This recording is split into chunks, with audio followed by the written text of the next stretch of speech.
రంగారెడ్డి జిల్లాలోని వట్టినాగులపల్లిలో భారీ అగ్ని ప్రమాదం జరిగింది.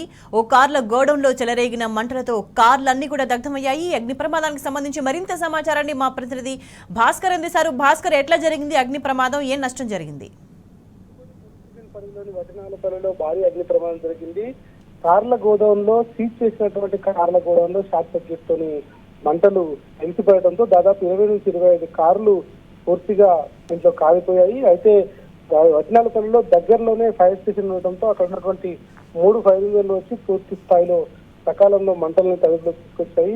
ఎగిసిపడుతున్నటువంటి అగ్ని చీరలను కంట్రోల్ చేయడానికి 3 ఫైర్ ఇంజన్లు ఏకాలంలో రంగంలో దిగి కంట్రోల్ చేశాయి. షార్ట్ సర్క్యూట్ వల్లనే ఇంకా ఈ ప్రమాదం జరిగినటువంటి అధికారులు అంచనాకు వచ్చారు. ప్రస్తుతానికి ఇంకా పూర్తిగా కాపినటువంటి దాని అంతా కూడా పొగలు దట్టంగా నల్లగా కలుగుకోవడంతో రెస్క్యూ కొంచెం ఇబ్బంది అవుతుంది.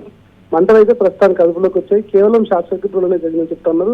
వేసవి కాలం కావడంతో ఈ ఎండాకాలంలో ఎక్కువగా ఈ షార్ట్ సర్క్యూట్ జరుగుతా ఉన్నటువంటి పరిస్థితులు ఉంటాయి. ఎవరు కూడా ఈ గోడౌన్ లో ఎక్కువ కాలం నుంచి పెట్టినటువంటివి ఏవైతే ఉంటాయి ఇవి రెగ్యులర్ గా ఇట్లాంటివి షార్ట్ సర్క్యూట్ తో జరుగుతాయి. కొన్ని ప్రమాదం జరుగుతాయి, కొన్ని మానవ తప్పిదాల వల్ల జరుగుతాయి. కాబట్టి ఈ సందర్భంగా అధికారులందరూ కూడా ఒక ఫైర్ డిపార్ట్మెంట్ సంబంధించినటువంటి అధికారులు కూడా ఇదివరకే ఒక గైడ్ లైన్స్ రిలీజ్ చేశారు. ఈ ఎండాకాలంలో పూర్తిగా కొంత ఫైర్ కు సంబంధించినటువంటి కొన్ని టిప్స్ అవి పాటిస్తే ఇటువంటి జరగకుండా ఉంటాయి.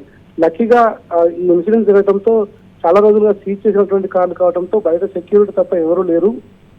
ఇప్పటికైతే వాళ్ళు చెప్తున్నటువంటి సమాచారం మేరకు కేవలం 20 నుంచి 25 కార్లు మాత్రమే పూర్తిగా దగ్ధమయ్యాయి.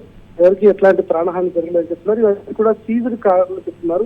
మరి గోడౌన్ కంపెనీకి సంబంధించినటువంటి గోడౌన్ లేదంటే ఏదైనా ఫైనాన్స్ రికవరీ ఏజెన్సీకి సంబంధించినటువంటి అనేటువంటి మాత్రం తెలియజేసినట్టు అవసరం కనిపిస్తుంది.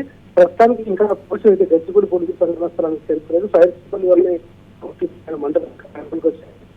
పూర్తయిన తర్వాత దీంట్లో జరిగినటువంటి నష్టం ఏంటి, ఇది మానవ తప్పిదమా, అనుకోకుండా జరిగిందా, షార్ట్ సర్క్యూట్ వల్ల జరిగిందా దానిపైన పూర్తి స్థాయిలో క్లారిటీ వచ్చే అవకాశం కనిపిస్తోంది. రైట్ భాస్కర్.